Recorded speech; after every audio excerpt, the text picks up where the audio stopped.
Hello students, எல்லாரும் எப்படி இருக்கீங்க? 12th standard midterm exam complete பண்ணிட்டோம்.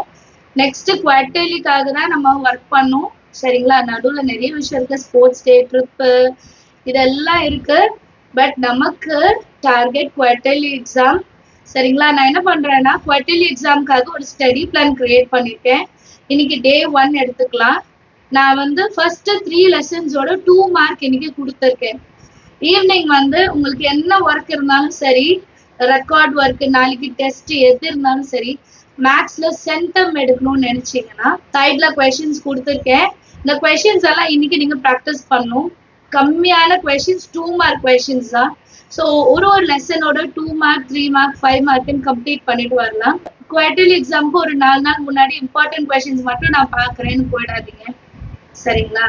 நமக்கு சென்டம் ஏம் பண்ணணும்னா எல்லாமே வேணும். இம்பார்ட்டன்ட் கொஸ்டின்ஸ் எதுக்காக வேணும்னா அதை நீங்க ஸ்கிப் பண்ணிடக்கூடாது. தப்பி தவறி கூட அந்த கொஸ்டின்ஸை நீங்க விட்டுறக்கூடாதுன்றதுக்காக தான் அதை மட்டும் படிக்கணும்னு கிடையாது.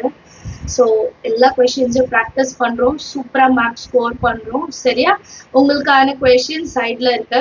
ஸோ டே 2, டே 3லாம் நெக்ஸ்ட் வீடியோஸ்ல நான் உங்களுக்கு வீடியோஸ் கொடுத்துட்டே இருக்கேன். கைண்ட்லி ஃபாலோ பண்ணுங்க. டவுட்ஸ் ஏதாவது இருக்கு அப்படின்னா சேனல்ல எல்லா வீடியோஸ் இருக்கும், மறக்காம போய் பாருங்க. சேலஞ்ச் வீடியோல நீங்களும் பார்ட்டிசிபேட் பண்றீங்கன்னா மறக்காம கமெண்ட் செஷன்ல சொல்லுங்க. அண்ட் இந்த வீடியோஸ்க்கெல்லாம் நிறைய லைக் பண்ணீங்கன்னா சேலஞ்ச் வீடியோ அப்படியே கண்டினியூ ஆகும். தேங்க்யூ ஸோ மச் ஃபார் வாட்சிங்.